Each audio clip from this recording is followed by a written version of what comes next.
ত্রিপুরার রেল যোগাযোগ ব্যবস্থায় এক ঐতিহাসিক অধ্যায়ের সূচনা করে আগরতলা ও করিমগঞ্জের মধ্যে দেশের প্রথম অত্যাধুনিক বৈদ্যুতিক মেমু ট্রেন পরিষেবার আনুষ্ঠানিক উদ্বোধন করা হয়েছে। শনিবার আগরতলা রেলওয়ে স্টেশনে আয়োজিত এক বর্ণাঢ্য অনুষ্ঠানে রাজ্যের মুখ্যমন্ত্রী অধ্যাপক ডাক্তার মানিক সাহা সবুজ পতাকা নেড়ে এই পরিবেশ বান্ধব ও দ্রুতগামী ট্রেনটির শুভ সূচনা করেন। উত্তর পূর্ব সীমান্ত রেলের এই বিশেষ উদ্যোগে আয়োজিত অনুষ্ঠানে সম্মানিত অতিথি হিসেবে উপস্থিত ছিলেন পরিবহন মন্ত্রী সুশান্ত চৌধুরী, রাজ্যসভার সাংসদ রাজীব ভট্টাচার্য, বিধায়িকা মীনা রানী সরকার এবং লামডিং ডিভিশনের ডিআরএম সমীর লোহানী সহ রেলের উচ্চপদস্থ আধিকারিকরা। 12টি আধুনিক কোচ সংবলিত এই সম্পূর্ণ বিদ্যুৎ চালিত ট্রেনে যাত্রীদের সার্বিক নিরাপত্তা ও স্বাচ্ছন্দ্যের জন্য সিসিটিভি ক্যামেরা এবং ডিজিটাল পাবলিক ইনফরমেশন সিস্টেমের মতো অত্যাধুনিক প্রযুক্তি যুক্ত করা হয়েছে। উদ্বোধনী মঞ্চে বক্তব্য রাখতে গিয়ে পরিবহন মন্ত্রী সুশান্ত চৌধুরী জানান, পূর্বে এই রুটে ডিজিটাল চালিত মেমু ট্রেন চললেও এখন থেকে এটি সম্পূর্ণ বৈদ্যুতিক শক্তিতে এবং দ্বিগুণ যাত্রী ধারণ ক্ষমতা নিয়ে চলাচল করবে। অন্যদিকে রাজীব ভট্টাচার্য প্রধানমন্ত্রীর হীরা মডেলের সাফল্যের কথা উল্লেখ করে বলেন, এই সাশ্রয়ী ট্রেনটি চালুর ফলে দুই রাজ্যের সাধারণ যাত্রী, ব্যবসায়ী ও ছাত্রছাত্রীরা ভীষণভাবে উপকৃত হবেন। সংবাদ মাধ্যমের মুখোমুখি হয়ে মুখ্যমন্ত্রী বলেন, ত্রিপুরায় রেলের এই প্রভূত উন্নয়নের জন্য প্রধানমন্ত্রী নরেন্দ্র মোদীকে ধন্যবাদ জানান তিনি। একই সাথে তিনি আশ্বস্ত করেন যে আগামী দিনে রাজ্য থেকে দ্রুতগতির বন্দে ভারত এক্সপ্রেস চালু করা এবং ত্রিপুরার লাইফলাইন NH8 জাতীয় সড়কে 4 লেনে উন্নীত করার বিষয়েও কেন্দ্রীয় সরকারের সাথে অত্যন্ত ইতিবাচক আলোচনা হয়েছে। যে ইলেকট্রিকের যে লাইন সেটা সম্পন্ন হয়েছে। অনেকগুলো ট্রেন আমাদের ত্রিপুরাতে আছে, আমরা সবাই জানি। এর মধ্যে দূরপাল্লার যে ট্রেনগুলো আছে সেগুলো তেজাস, রাজধানী express, Tripura Sundari express, Kanchenjunga express, Humsafar express, Lokmanya Tilak terminal AC express, Garib Rath express, সিকেন্দ্রাবাদ express. আপনারা ভাবুন যে ত্রিপুরার থেকে এতগুলো ট্রেন, দূরপাল্লার ট্রেন এখন যাচ্ছে। এবং ইন্টারস্টেটের অনেকগুলো এবং আঞ্চলিক ট্রেন, যেগুলো ইন্টারসিটি বা রিজিওনাল ট্রেন আমরা আখ্যায়িত করি, সেগুলোর মধ্যে জনশতাব্দী এক্সপ্রেস আগরতলা থেকে মণিপুর যাচ্ছে, একটা শিলচর এক্সপ্রেস আছে, একটা নারেঙ্গি এক্সপ্রেস আসামের গুয়াহাটি নারেঙ্গি থেকে আগরতলা সেটাও আসে এবং যায়। এবং ডেমো ট্রেনের কথা আমি যেটা বললাম, যে লোকাল ট্রেন আগরতলা থেকে সাবরুম, আগরতলা ধর্মনগর প্যাসেঞ্জার ট্রেন। এবং আগামী দিন আমরা বসে আছি, যেহেতু ইলেকট্রিক লাইন সম্পন্ন হয়েছে, তো নিশ্চয়ই এখানে বন্দে ভারতও এখান থেকে শুরু হবে অতি সত্তরই। এবং মেইন আমাদের ট্রেনের মধ্যে নিরাপত্তার যে বিষয়গুলো আমি একটু আগে শুনলাম, এগুলো ভেরি ইম্পর্টেন্ট। যে প্যাসেঞ্জারদের যখন কোন জায়গায় এই ট্রেনটা নামছে আগের থেকেই তাদেরকে যে বলে দেওয়া, সেই ব্যবস্থাপনা এখানে থাকবে, অ্যাড্রেসিং সিস্টেম সেগুলো রাখা হয়েছে। এবং এটা ডান দিকে খুলবে কি বাঁ দিকের প্ল্যাটফর্ম আসছে, কোন দিকে ট্রেনের নামতে হবে বা উঠবে, সে আগের থেকেই কিন্তু সেই অ্যাড্রেসিং সিস্টেম এর মধ্যে রয়েছে। এই ধরনের আরামদায়ক ট্রেন যেহেতু হয়েছে, যাত্রী স্বাচ্ছন্দ্যকে মাথায় রেখে যত ট্রেন হবে ভিড়ও কিন্তু অনেকটা কম হবে। এবং এটা প্রায়, যা আমার কাছে রিপোর্ট আছে, প্রায় 12টা কোচ এই মেমো ট্রেনে রয়েছে। প্রায় 3600 জনের মতো এই ট্রেনের মধ্যে যাতায়াত করতে পারবে। এবং এখানে সিসিটিভির যে নজরদারির তারও ব্যবস্থা রয়েছে, জিপিএস সিস্টেম রয়েছে এবং অ্যাডভান্স ইলেকট্রোনিমেটিক যে ব্রেকিং সিস্টেম তার মধ্যে রয়েছে। তো যাত্রীদের নিরাপদের উপর ভিত্তি করে তাদের যাতে সহজভাবে চলাফেরা করতে পারে, সেইভাবে এই ট্রেনের মধ্যে সেই ব্যবস্থাপনা এখানে রয়েছে।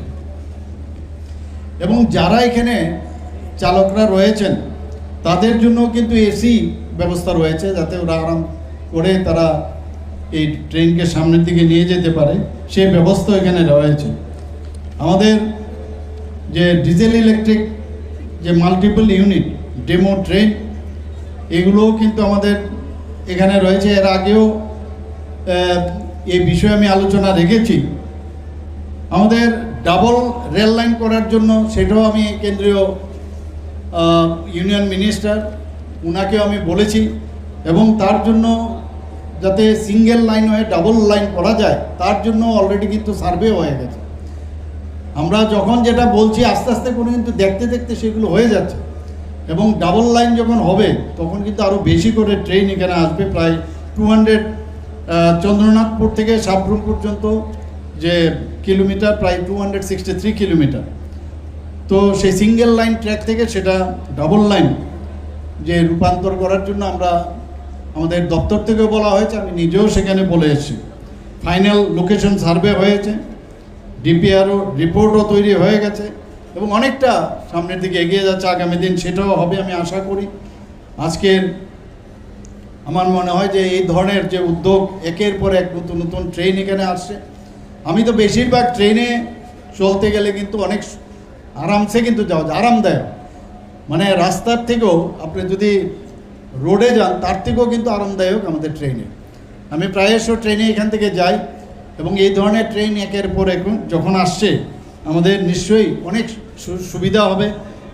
এবং আগামী দিন এখানে আমার পূর্ববর্তী বক্তা বলেছেন যে জিরানিয়া, যেখানে আমরা বুজ্জংনগর একটা শিল্পনগরী, সেখানেও প্রায় 14 কিলোমিটার দীর্ঘ নতুন রেল লাইন কাজ এগিয়ে চলছে এবং তার জন্য প্রায় 560 কোটি টাকা ধরা হয়েছে এবং 42 লাখ অলরেডি বরাদ্দ হয়েছে। ফাইনাল লোকেশন সার্ভে আনুষ্ঠানিকভাবে অনুমোদিত হয়েছে।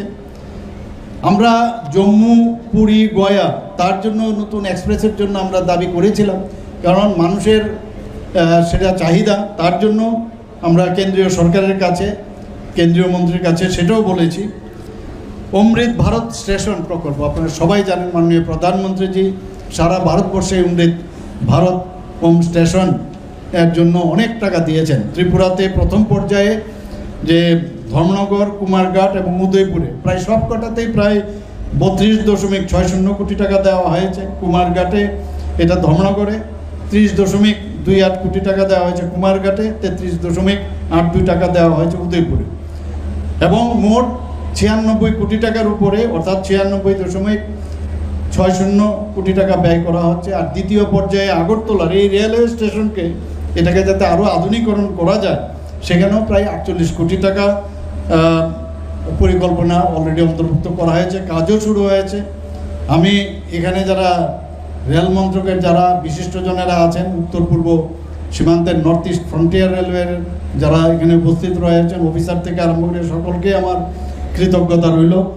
এবং আমি নিশ্চিত যে এটা বলতে সোজা, যখন হয়ে যায়, আজকে আমরা ফ্ল্যাগ অফ করবো ঠিকই, কিন্তু এটা করতে গেলে ওনাদের যারা শ্রমিক থেকে আরম্ভ করে যারা আধিকারিকরা আছেন সবাই মিলে একসাথে কাজ করেছেন বলেই, এবং মাননীয় প্রধানমন্ত্রীজির যে ওয়ে অফ ওয়ার্ক, যে সবাইকে নিয়ে যে চলা, সবকা সাথ সবকা বিকাশ আর বিশ্বাসার্হতা প্রয়াস, এই নারাটায় রেখে কিন্তু আজকে আমরা দেখছি সব জায়গায় উন্নয়নের ছোঁয়া আমরা সেই সুযোগ আমরা পাচ্ছি। এর জন্য সবাইকে ওনাদেরকে আমি কৃতজ্ঞতা জানাই। আমার বিশ্বাস এই ধরনের ট্রেন যখন এখানে শুরু হচ্ছে, ছাত্রছাত্রী, চাকরিজীবী, ব্যবসায়ী এবং পর্যটক, সাধারণ যাত্রী সবার কিন্তু এই ট্রেনের সুবিধা পাবেন।